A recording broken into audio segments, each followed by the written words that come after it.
안녕하십니까 여러분. 강명도TV 자유조선을 시작하겠습니다. 오늘은 북한의 움직임에 대해서, 심상치 않은 움직임에 대해서 여러분들께 말씀드리려고 합니다. 제가 어제는 방송을 하지 못했습니다. 그것은 제가 북한에서 들어오는 이제 소식을 기다리고 확인하고 팩트 작업을 하느라고 제가 방송을 하지 못했고, 오늘 그 확인한 결과를 가지고 여러분들에게 팩트에 근거해서 말씀드리려고 합니다. 다시 말씀드리면 지금 김정은은 전쟁 준비에 돌입했다는 것입니다. 또 당정의 정치국 확대회의에서 최고 실세였던 두 사람을 숙청했습니다. 이미 그 사람들은 당정위원회 정치국 확대회의에서 해임됐다고 발표한 것은 살아남기 힘듭니다. 바로 당정위원회 정치국 확대회의에서 해임됐던, 그리고 거기서 체포했던 장성택이 어떻게 됐는지 여러분들 똑바로 봤을 겁니다. 바로 당정위원회 정치국 확대회의에서 장성택의 죄목을 낱낱이 고발하고 낭독을 하고, 그리고 나서 바로 현장 당정 정치국 확대에 참석한 장성택을 체포하고, 그리고 끌고 나가서 국가보위부에 임시로 설치된 군사재판소를 임시로 설치하고 바로 총살해버렸습니다. 이만건이 누굽니까? 이만건은 당중앙위 조직지도부에 아주 오랫동안 몸담고 있었고, 당중앙위 조직지도부에서도 실세 중에 실세였습니다. 그리고 당 조직 담당 부위원장이라는 직책을 가지고 있었다고 합니다. 그렇다면 당 조직 담당 부위원장은 바로 인사권을 다 한 손에 들어주고 있는 최고 실세 중에도 최고 실세입니다. 김정은 다음이라고 해도 과언이 아닐 정도로 막강한 권력을 가진 자가 바로 이만건입니다. 그리고 또 한 사람 박태덕이는 바로 당중앙위원회 농업담당 부위원장으로서 북한에 먹고 사는 모든 문제, 북한은 농업은 곧 사회주의다, 공산주의라고 할 정도로, 즉 농업이 잘 돼야, 쌀을 많이 생산해야 사회주의, 공산주의 사회로 갈 수 있다는 구호까지 있습니다. 쌀은 곧 공산주의다. 이것은 바로 김일성이 말했고 김정일이가 말했던 내용입니다. 쌀은 공산주의다. 그러니까 먹고 사는 걸 해결하지 못하면 사회주의도 지킬 수 없고 공산주의 사회도 갈 수 없다는 것이 김일성, 김정일, 또 김정은의 3대 내려오는 유언입니다. 자, 그런데 이만건 당 조직 지도부 담당 부위원장 이만건, 이 실세를 바로 당중앙위원회 정치국 확대회의에서 해임했다고 공식 발표했습니다. 저는 깜짝 놀랐습니다, 여러분. 이것은 무엇을 말해주냐? 바로 김정은의 통치력이 약화되고 김정은의 지시를 따르지 않는다는 증거라는 것입니다.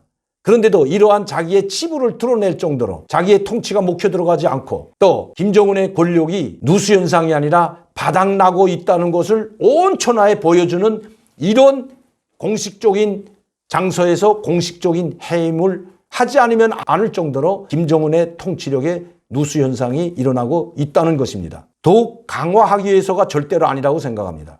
얼마나 심각한지 저는 이것을 보고, 야, 김정은 정권 얼마 남지 않았구나. 당중앙위원회 부위원장을, 그것도 조직 담당 부위원장을 공식적인 회의에서, 공식적인 자리에서 공개 방송으로 해임하는 걸 보고 김정은 정권 이제는 막바지에 이르렀다. 저는 그렇게 판단을 했습니다. 많은 분들이 김정은이 자기 통치를 강화하기 위해서 보여주는 쇼로 이번에 이만건의 해임을 발표한 것은 기강을 잡으려고 한다는 것인데, 천만의 말씀입니다. 기강을 잡으려고 한다면 이런 방식으로 하지 않습니다. 김정은은 김정일이도 아니고 김일성도 아닙니다. 다시 말씀드리면 김정은을 지지하는 세력이 없다는 겁니다. 김정은을 지지하는 세력은 몇 사람 되지 않습니다. 그것도 여성들 뿐입니다. 김여정, 자기 친동생이죠. 그 다음에 세컨드라고 하는 현성월, 이 정도 외에 김정은의 지지에 절대 복종하는 사람들이 두 여성뿐이라는 것입니다. 당중앙위원회 조직 담당 부위원장 이만건, 하늘을 찌를 듯한 그의 권력이 하루아침에 땅바닥으로 떨어진 것이 아니라 지옥으로 떨어졌습니다. 저는 이 해임은 곧 그의 숙청이 아니라 총살을 의미합니다. 절대 이만건을 살려두지 않습니다. 왜냐하면 이만건은 모든 북한의 정보를 다 알고 있을 뿐만 아니라 김정은의 치부까지도, 김정은의 여성 편력은 둘째치고 김정은의 속 깊이까지도 가장 많이 알고 있는 사람이 바로 이만건이기 때문입니다. 이런 사람을 살려두겠습니까? 김원웅이도 마찬가지였지만 이만건은 이미 해임되는 순간에 벌써 저 세상 사람이 됐다는 것입니다. 박태덕이도 마찬가지입니다. 박태덕이는 모든 권력을 한 손에 틀어진 사람은 아닙니다. 박태덕은 농업을 담당한 사람으로서 지금 북한의 쌀값이나 곡물값이 하늘을 치솟고 있습니다. 그래서 이것을 잡지 못하고 먹는 문제를 해결하지 못했다는 이유로 아마 숙청했을 가능성이 큽니다. 그러나 박태덕은 김정은의 속 깊이까지 그 치부를 알 수 있는 위치가 아닙니다. 그래서 이 사람은 제가 봐선 총살이 아니고 숙청되어 정치범 수용소에 갈 확률이 큽니다. 그러나 이만건은 다릅니다. 당 조직 담당 부위원장의 그 위치는 김정은 다음으로 막강한 권력을 쥔 사람입니다. 바로 이 자리에 누가 있었습니까, 여러분? 바로 최룡해가 있었습니다. 그래서 이 최룡해를 한직으로 물러가게 하고 김여정과 이만건이를 투톱으로 해가지고 당 조직 지도부와 인사 문제를 시행해 왔던 것입니다. 그러던 이만건이 부정부패라는 명목하에 공식적으로 해임됐지만 총살됐다고 합니다. 이것이 북한에서 들어온 정보입니다. 그러면 당 간부 양성기지, 이게 도대체 뭐냐? 딱 하나밖에 없습니다. 최고 당 간부 양성기지. 이 학교를 졸업해야지만 조선노동당 중앙위원회에 들어갈 수가 있습니다. 조선노동당 중앙위원회, 그것도 지도원이 아니고 보조지도원으로부터 시작해서 지도원, 책임지도원, 과장, 부과장, 과장, 부부장, 부장까지 갈 수 있는 그 양성기지, 바로 김일성 고급당 학교입니다. 이 김일성 고급당 학교를 졸업하지 않으면 아무리 김일성 종합대학을 졸업하고 아무리 김용직 사범대학을 졸업하는 학생들일지라도 당중앙위원회 간부로 갈 수가 없습니다. 반드시 김일성 고급당 학교 3년 과정을 마쳐야 됩니다. 저희 집안 사람들이 이 김일성 고급당 학교 3년 과정을 마친 사람들이 상당히 많기 때문입니다. 그리고 1년짜리가 있고 1년 6개월짜리가 있습니다. 이거는 부부장이라도 1년 6개월짜리 강습을 받아야 됩니다. 약 2년 내지 3년에 한 번씩 이 김일성 고급당 학교에서 사상투쟁도 하고 토론회도 진행하면서 여기서 다시 6개월간 공부를 하는 과정이 있습니다. 6개월반이라고 합니다. 우리로 말하면 대학의 최고의 과정이라고 할까요? 그거나 비슷하죠.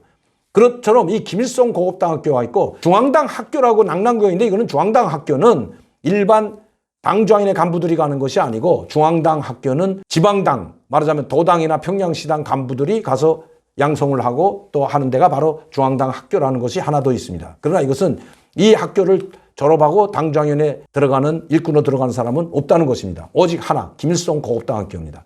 이 김일성 고급당 학교는 정말 최고 엘리트, 북한 내에서도 최고 엘리트들만이 갈 수 있는 것인데, 이 학교가 바로 부정부패에 휘말렸다는 것입니다. 바로 김일성 고급당 학교에 돈 3만 불을 주면 갈 수가 있다고 합니다. 또 마약이 너무나도 범람하는 것이 바로 이 김일성 고급당 학교라고 합니다. 3만 불을 주면 김일성 고급당 학교에 들어갈 수 있는 사회, 이렇게 타락해 버렸습니다. 그러니 김일성 고급당 학교를 지휘, 감독하고 통제하는 기관이 바로 당 조직지도부이고, 이 제일 당 조직지도부에서도 가장 막강한 권력을 가진 당 조직지도부 담당 부위원장 이만건이 여기에 걸려드는 것입니다. 얼마나 많은 뇌물을 받아먹었으면 부정부패라고 김정은이가 직접 이야기했겠습니까? 이것은 반당적이며 반인민적이며 반국가적 행위라고 했습니다. 여러분, 자 보세요. 비당적이라는 것은 반당적이라는 것입니다. 반당적이며 반인민적이며 반국가적 행위라고 강경하게 타격했다. 강타했다는 것입니다. 강경하게 타격했다고 했습니다. 타격. 아, 이건 무슨 말이죠? 서울을 불바다로 타격하겠다. 이런 타격이라는 말은 미국이나 우리 한국 정부나 한국군에 대해서 타격을, 선멸적 타격을 가하겠다, 이런 말을 많이 들었을 겁니다. 선멸적 타격. 그런데 김정은이 자기 입으로 자기 밑에 신복들을 강경하게 타격을 가했습니다라고 노동신문은 전하고 있습니다. 이미 살아남을 확률이 0%에도 안 됩니다. 이미 이 김정은의 말 있기 전에 벌써 국가보위부에 끌려가 가지고 조사를 받고 총살됐다고 합니다. 이만건이는 총살됐는데 박태덕이는 총살됐는지까지 확인되지 않고 있습니다. 반당적이며 반인민적인 반국가적 행위, 반당 반혁명 종파분자, 이런 말이나 똑같습니다. 저는 이 사건을 보면서 1968년도 박금철 조직 담당 부위원장이었습니다. 그리고 김도만 선전 담당 부위원장이었습니다.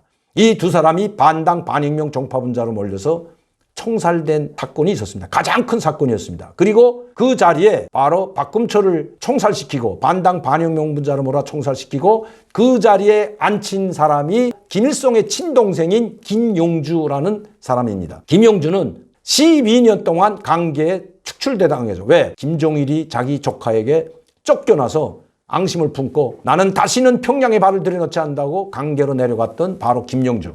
이 사람이 바로 박금철을 총살시키고 김일성이 그래도 내 동생, 내 혈부치, 내 혈육밖에 믿을 게 없다고 해서 앉힌 사람이 바로 김용주였는데, 결국 1974년도에 김용주도 축출당하고 그 자리에 김종일이가 앉습니다. 그게 바로 박금철이는 당정인의 부위원장, 조직 담당 부위원장이었고 김도만은 선전 담당 부위원장인데 둘 다 반당 반혁명 종파분자로 총살당했습니다.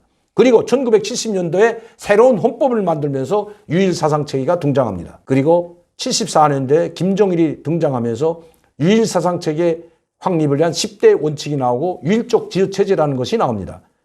그 이후에는 반당 반혁명 종파분자가 한 명도 없다고 공언했던 것이 바로 지금까지 김일성, 김정일 때는 반당 반혁명 종파분자라는 말을 쓰질 않았습니다. 왜냐하면 그것은 자기에게 치명타가 되기 때문입니다.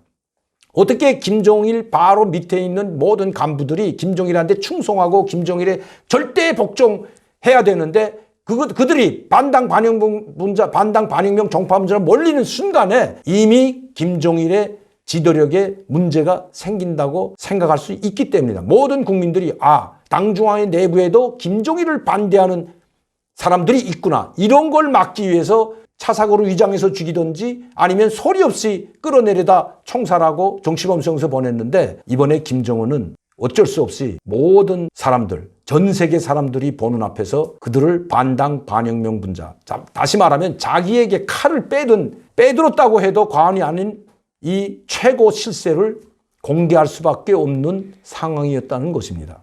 본보기로 삼는다고요? 본보기로 삼지 않아도 이 사람들을 조용히 김양곤이처럼 차사고로 위장해서 죽인다면 다 공포에 떱니다. 모든 간부들이 그것을 다 알고 있기 때문에. 그런데 이렇게 공개했다는 것은 그만큼 지금 김정은의 정권의 위기가 급박했다는 겁니다. 바로 위기에 처했다는 겁니다. 제가 항상 말씀드렸던 것이 이 사태로 인해서 모든 것이 팩트, 사실이라는 것이 드러났습니다. 제가 여러분들에게 작년도부터 말씀드렸습니다. 김정은이 통치력이 상실됐고 지방 간부들은 이미 김정은의 통치를 받지 않는다. 앞에서는 받는 것처럼 하지만 자기들이 먹고 살기 위해서 돈주들과 결탁을 하고 밀수를 하는 것이 바로 인민들을 감시하고 이거 밀수를 통제해야 할 그 위치에 있는 국가보위부 그리고 도당 간부들, 도인민보안국 이런 엘리트 계층, 이런 권력 계층의 사람들이 오히려 결탁을 하고 김정은의 지시를 받아먹지 않는다고 항상 말씀드렸습니다. 이것을 총체적으로 지휘하는 라인이 바로 이만곤인 것입니다. 그러니 이만곤이 이 지방 관료들, 지방 엘리트 계층들, 지방 당 관료 권력기관으로부터 얼마나 많은 돈을 받아먹었으면 부정부패라고 김정은이 자기 입으로 말하겠습니까? 그리고 김일성 고급당학교가 얼마나 썩었으면 김일성 고급당학교 안에 있는 당위원회를 해산했다고 합니다.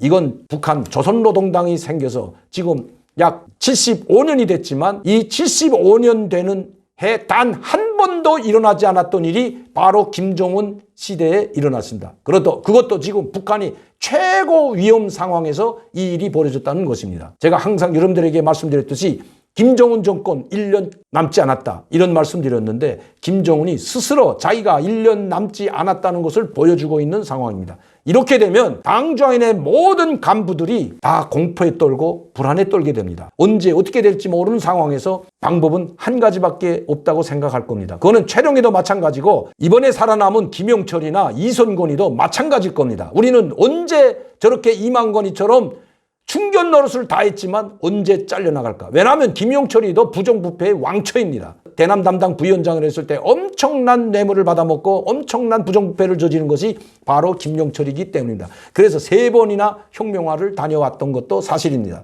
그런 김용철이 자기도 언제 어느 순간에 이만권이처럼 충견 노릇을 했지만 그 주인한테 목이 달아날지 모르는 불안감과 공포에 쌓여 있다는 겁니다. 그렇게 되면 이 사람들은 한 가지 방법밖에 없다고 생각할 것입니다. 제가 언젠가 김원웅에게 이런 경고를 했습니다.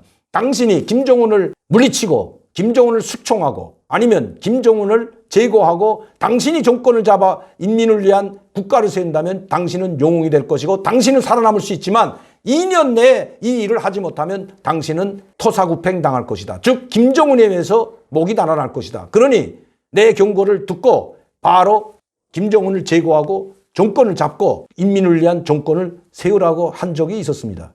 딱 제가 그 말 한 2년 후에 김원웅은 지옥으로 떨어졌습니다. 이만건이도 마찬가지입니다. 이제 그 누구도 김용철이, 이선건, 최룡해 이런 모든 사람들이 언제 어떻게 될지 불안과 공포에 쌓여 있을 것은 뻔한 노릇입니다. 그래서 제가 김정은 정권 1년 남지 않았다고 드린 말씀입니다. 그것이 사실로 드러나고 있다는 것입니다. 자기가 의지할 사람 오직 두 여성뿐인 그 갸냘픈 두 여성밖에 없으니 김정은의 처지도 참 가련하게 됐습니다. 지금 북한 상황은 정치, 경제, 군사적으로 엄청난 위험한 상황에 빠져 있습니다. 그래서 김정은은 바로 당전의 정치 확대 회의를 소집하고 두 사람을 목을 치고 나가서 바로 간 것이 군부대에 달려갔습니다. 그리고 군부대의 군종별 종합훈련에 참석해서 장군들을 격려하고 그 장군들이 자기에게 충성하도록 충성서약을 받았던 것입니다. 이제 김정은은 또다시 김정일처럼 고난의 행군 시기에 김정일이 군대에 많은 막강한 권력을 주고 모든 고난을 줬던 것처럼 김정은도 이제 또다시 당장의 부위원장을 친 이상 군대에 매달릴 수밖에 없다는 것입니다. 그리고 미북 관계, 미국과 북한과의 관계를 격화시키고 바로 미국과 북한이 당장 전쟁이 일어나는 것처럼 전쟁 소용돌이에 북한을 몰아넣을 것입니다. 왜냐하면 자기의 권력과 통치력을 확보하기 위해서 항상 써오던 김정은의 수법입니다. 화염과 분노의 시대를 만든 것처럼 그것은 바로 김정은이 화염과 분노의 시대를 만들었던 것입니다. 미국이 그렇게 격렬하게 항의해도 북한은 6차 핵실험을 강행했고 대륙간 탄도미사일을 성공시켰습니다. 그리고 핵보유국으로 전 세계에 성명을 발표한 것이 바로 김정은입니다. 2017년도죠. 이제 그 시기로 돌아가려고 합니다. 그리고 군 장병들에게 언제 어디선지 전투를 할 수 있게끔, 말하자면 전쟁을 치를 수 있는 만단의 전투 준비를 갖추라는 명령을 하달했습니다. 누구를 상대로 해서 전쟁을 하겠습니까? 바로 우리 대한민국을 향해서 전쟁을 하겠다는 것입니다. 이제 4.15 총선이 지나게 되면 총선 전까지는 큰 도발을 하지 않는다고 제가 말씀드렸습니다. 미사일을 발사하고 포사격 훈련을 할지라도 중단거리 미사일을 발사하고 포사격 훈련을 할지라도 큰 도발은 하지 않을 것이다. 왜? 이 정부를 도와주기 위해서라고 제가 말씀드렸습니다. 그러나 4.15 총선이 끝나면 아마 한반도는 그야말로 화염과 분노의 시대로 돌아가게 될 것이라는 것입니다. 이러한 때에 우리 국민의 생명과 안전과 그리고 국가의 안보를 지키고 있는 국방부의 역할, 국군의 역할이 상당히 중요한 시기입니다. 저는 우리 국군 장병들을 믿습니다. 그리고 철저하게 대북 전투태세에 빈틈없이 준비해야 됩니다. 오늘도 강명도TV 자유조선을 시청해주신 여러분들께 진심으로 감사를 드립니다. 감사합니다.